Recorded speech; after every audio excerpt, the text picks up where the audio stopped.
What is up, YouTube? Calvin coming at you again with a gem this time. We are looking at a 1939 Buick Special. This guy is amazing. We got a chop top, we got suicide doors, we got some sheet metal modifications. All pretty cool stuff we're gonna go over here in the next few minutes. We do got some alloy wheels that look straight out of the 90s, which in the 90s this was kind of the going theme. Like, people wanted some hot rods. So we do got suicide doors, like I said. Green on the outside, green on the inside. Pretty good looking car. So updated door panels with some custom design going on, some billet handles. That's pretty cool. Up here we got some headlights, which this thing has LED headlights, so that's cool. This is your switch for the fuel pump right here, and then all these switches are labeled. So your motor light, which is your engine, your trunk light, and then your interior light. So if I hit that, that light kicks on. Very well built car. We got a B&M shifter. We got the nautical themed gauges going on in here. 17,000 miles since the car was built, and all the dash components have been painted too, and it doesn't seem like it's been like anything was skimped on. They did a very good job when they did this. So let's see, does this guy work? I can't quite get this switch to go, but we do have power seat that works. This switch seems a little hard to hit. There we go. Power seat works. But probably one of the most impressive things about the car, aside from all those features and the body mods, is what's under the hood. Lurking under the hood, we have an early 90s tune port injected 350 with all of its fuel injection still intact. So fuel injection, AC. I think this AC line does need to be replaced in order for it to be working again. Electric fan. So pretty cool little setup.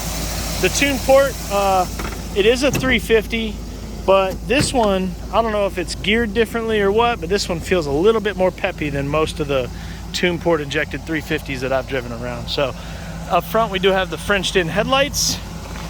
Those look pretty good. And then the grills look really good. However, the previous owner did catch a curb one time when he was parking it, so this actually got bent in just a little bit. Not a super huge deal, but would need to be addressed. We got some pinstriping on the hood. Like I said, it's a chop top, so it actually looks very well proportioned as compared to one of the really tall roof lines that these cars come with. And then we do have the rear trunk latch. It's right there. Pull that guy, come back here, pop the trunk, and we got a little subwoofer, your battery box cover.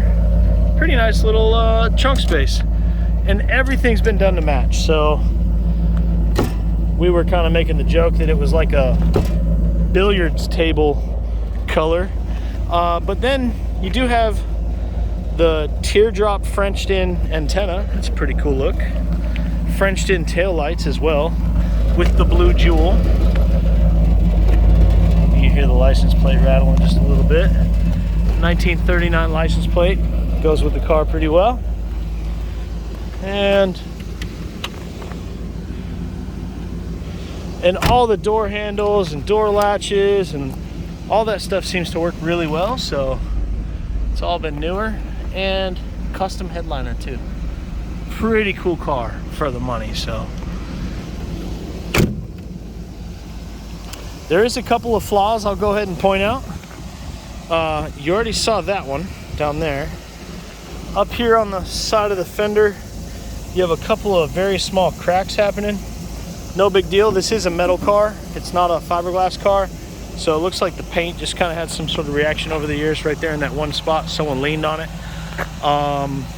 There might be various small little chips here or there because it is a driver. I already mentioned the AC. And what else we got? There's a couple little spots here and there. I think, like, I just touched that and it feels like sap to me. It's warm enough right now that that came a little bit loose. So might be able to get some of that off before you even come see it. But if you look closely here on the back, you could actually see there's a small little indentation right there. Other than that, the car is actually in really good shape. So let's take this guy for a little spin.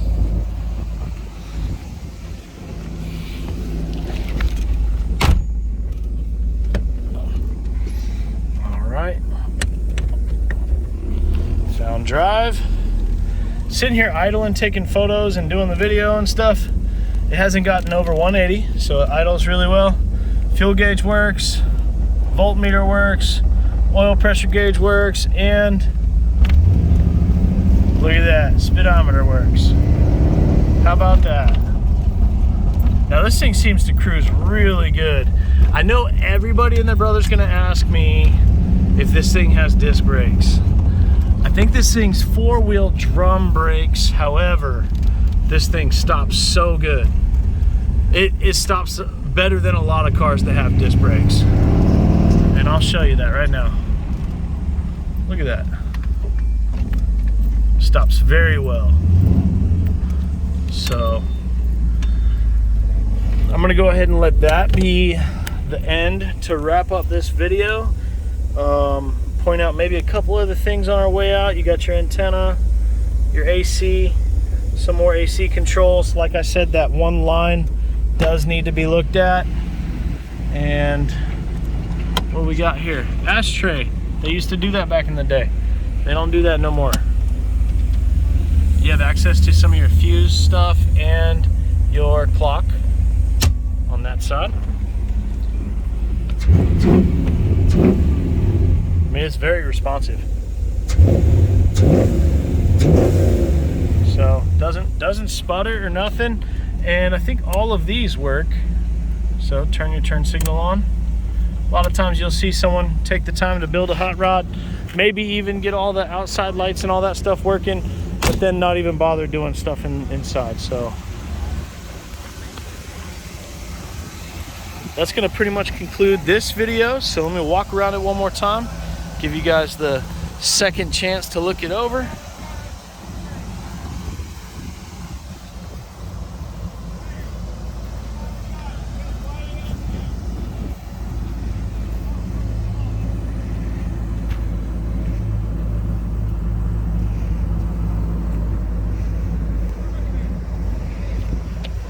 That's pretty much gonna conclude it. Thanks guys.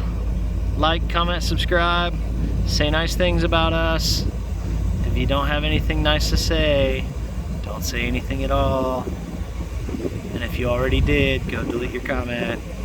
Love you guys.